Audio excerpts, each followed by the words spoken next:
Okay, I hope this video don't get too long because I like to explain a lot of concepts.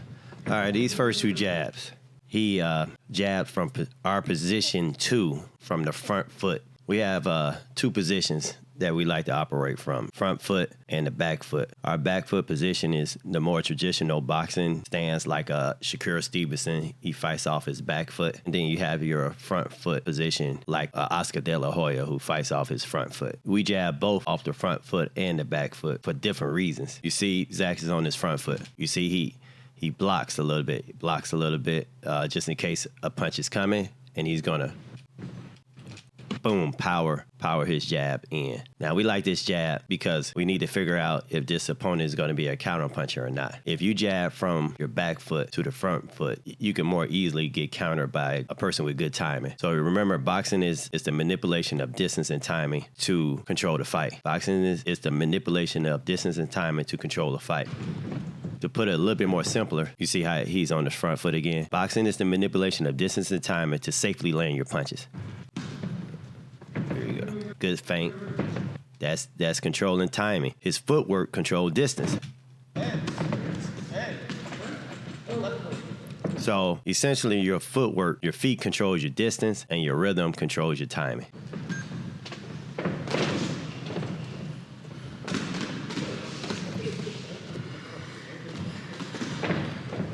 You see, he's feigning. Zach is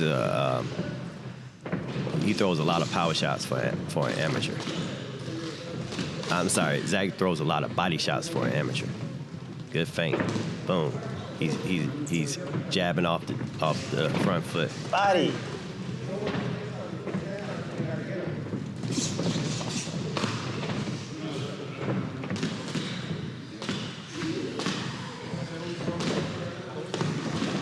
He stepped in onto the firing line with his jab on the front foot and stepped through on the line and was able to land a couple of body shots or throw a couple of body shots. Let's take a look at it again.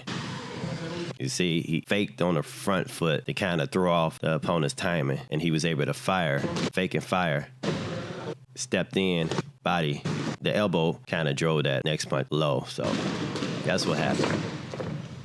And this guy is bigger, so we figure he wants to throw with Zach. I mean, if you're the bigger, stronger opponent, when a person is fighting you, you could throw with him because your punches is going to be more effective or more devastating than their punches because you're the bigger, stronger opponent.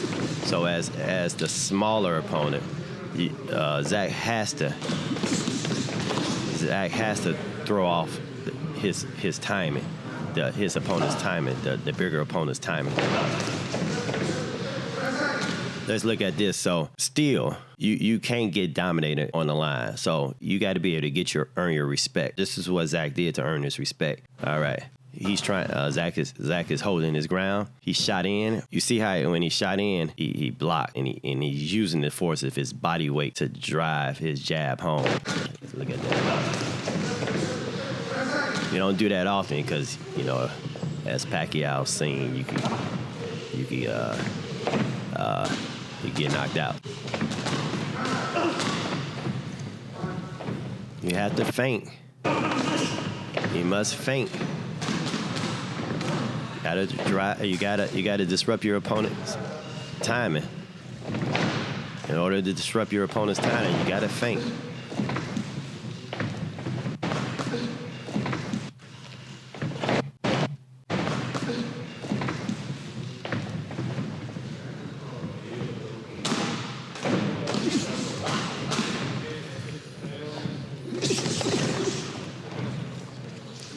Good exchange. Zach came with the lead hook to get onto the line. So he was normally jabbing, but he switched it up a little bit, came with the lead hook. He's on the line now. Threw a couple of body shots. Like I say. So there's that strong jab. Let's look at it again. Now that jab is not the safest jab. If you're doing this jab, you got to block. You could be driving into a punch, and he's not doing it quite right. It's a process. His head should be back toward his back leg. His right hand should be covering his face. It's a process. We'll work on it. But he did land that right hand, and he was able to be defensively responsible by getting it off the line. Remember, boxing is the manipulation of distance and timing to control the fight. So distance is you get in range to land your shots. Also, distance is you get out of range for defense. You get out of range for defense. So you got to manipulate your distance both offensively and defensively.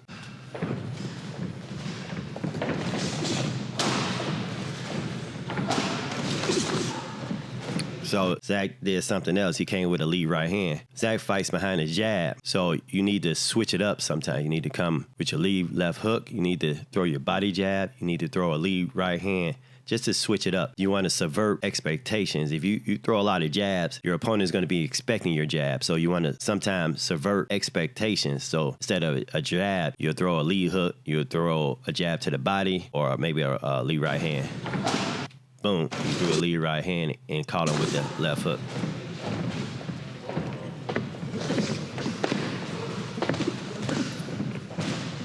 Bigger guy trying to bully him. Zach got to get used to that. Got to be able to hold up in the pocket. Good shot. Bread and butter sometimes. When you was creeping in, just creep with the bread and butter.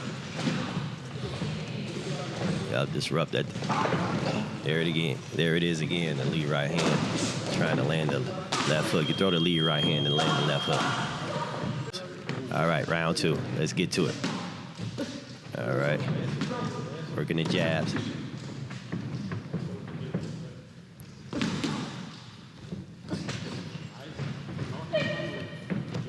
Zach does not want to stand in front of this guy. This guy is strong. He really is strong. He sparred a lot of guys, and he beat up plenty of guys. So this is what I mean by your footwork controls distance and timing to control the fight. You use your distance to attack, but you also use your distance to defend. So let's take a look at that again. Okay, so his opponent is going to leap in and try to hit him with a body shot. Zach jumps off the line and try to hit him with a counter right hand. But the whole thing is he used his footwork to get off the line. Good jab.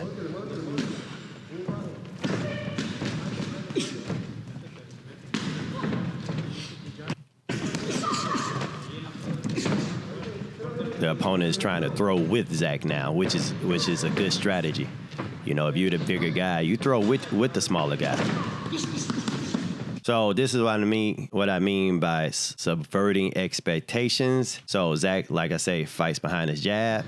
But instead of jabbing this time, he threw a lead hook, which caught him. He threw a long right hand, which is too long. It's too long. He's in the pocket. So this right hand should be thrown from right around here. He's too close to be throwing a long right hand. He should be throwing a short right hand, an uppercut, or some type of a left hook or short right hand. Now you got to anticipate with that leaping hook. He should have anticipated that he was going to be on the line or in the pocket, so should have adjusted his right hand. But it's cool. You know, it's a process. We're learning. That right hand was too long. All right. So you've seen this jab right here. This is a different jab than the one he's been throwing before. He's throwing this jab from the back foot position. He's going to pop. This is more of a scoring jab. That jab is more set up to set up the right hand.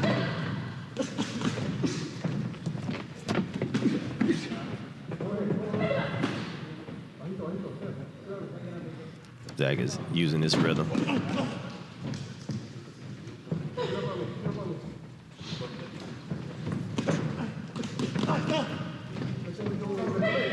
It's hard for his opponent to pick up Zach's rhythm. Zach moves side to side. He got to keep moving. There it is. Those are jabs from the back foot this time. All right. All right. Zach needs to keep that rear hand up. But his head is kind of along the back foot, and he pushes it forward. That's a different jab than the power jab. So distance and timing. Zach has his opponent's timing, and he's going to counter him. Counter him with the hook and landed his right. He moves off the line and attack. still the opponent is bigger. So do you want to really exchange with your opponent, even though you might have success countering? You know, your opponent is bigger.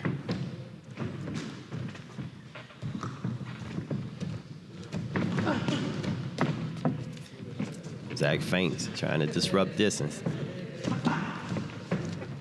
Threw the right to the body instead of all the way throwing the right up top.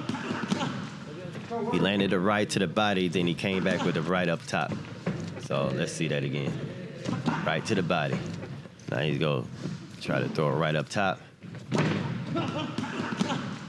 Opponent, as he should, try to throw with Zach. That's what he should be doing. You know, as the bigger opponent, you want to throw with the smaller guy.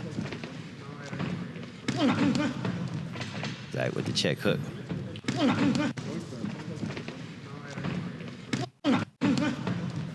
Might have not been perfect, but, you know, that's one of Zach's moves. Zach stayed in there a little too quick, too long. Oh, well, his opponent is bigger, so you kind of shoved him. That's what you should do, you know.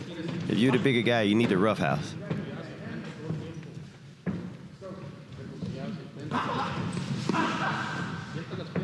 Right here was too long. That wasn't even working no more.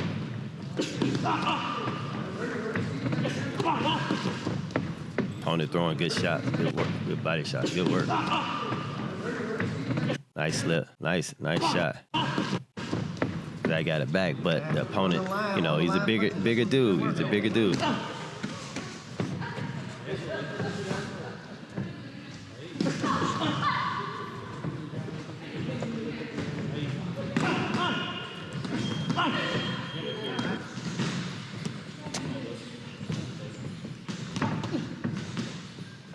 Zach not as feinting as much. He just went straight to attack. He didn't feint. Yeah, he's just attacking. He's not feinting. You see the difference. You see the difference where his opponent is touching him a little bit more now. It's because Zach is not feinting like he was in the first 2 rounds. Maybe it's fatigue. A lot of times, when you get a little fatigue, you stop doing what you're supposed to be doing.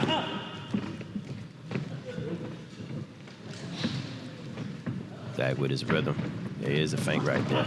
See, he had a little bit more success that time. You know, like I say, the bigger opponent wants to throw with him, and that's what just happened in this exchange.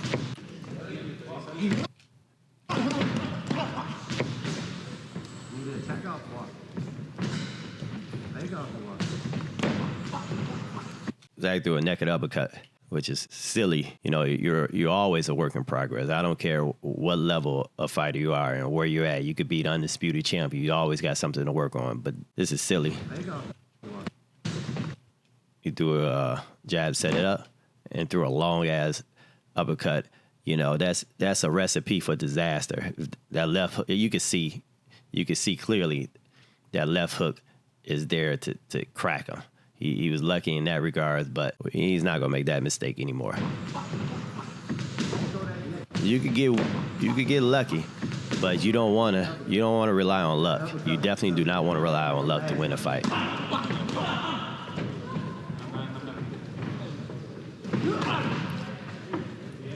Good check. Yeah, really good check. Let's check it. Wasn't perfect, but he didn't get barreled over.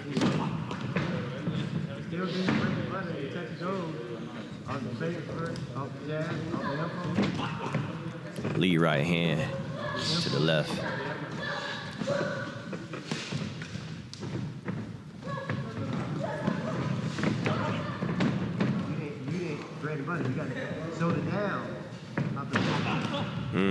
Didn't feint.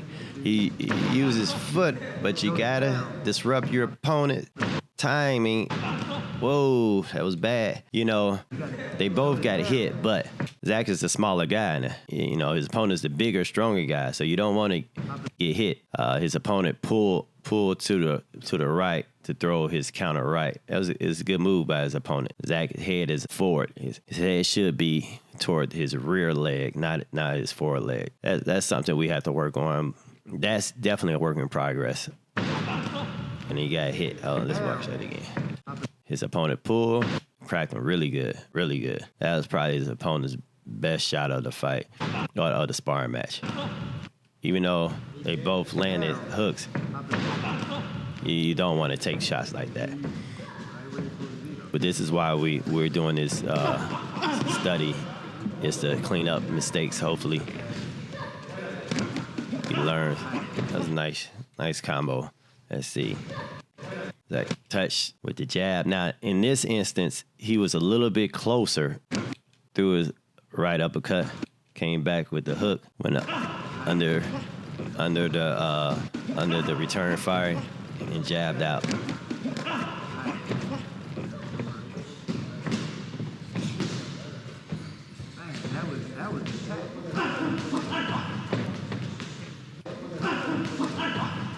This is one of Zach's moves that he's been using a lot lately. We call it the Benitez, because we learned this move from Wilfred Benitez, how he's able to slip punches. He was the absolute best at rolling under punches. And Zach is kind of learning how to do that. He's trying to master that.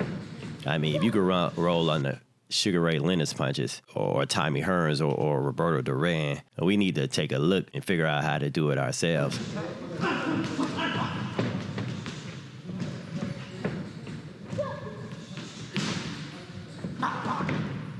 So that's subverting expectations, throwing the lead right hand instead of the jab.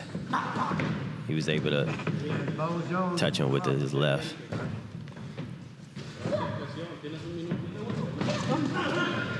Yes, you must feint. You must feint. Oh, only throwing with him. He's kind of trying to exert his physical advantage. Zach is strong for his size, so he can hold up.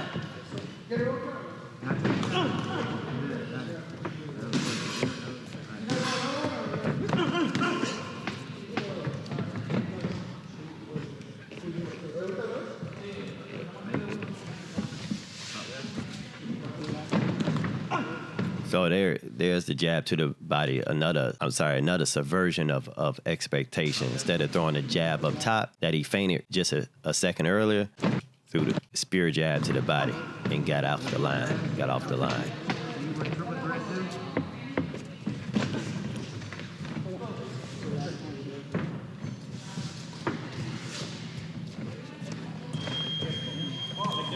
Good work. So that is our video for today. Please leave any questions or comments in the comment section. Let us know what you think. This is Coach K. Thank you for watching Zachary Carter TV.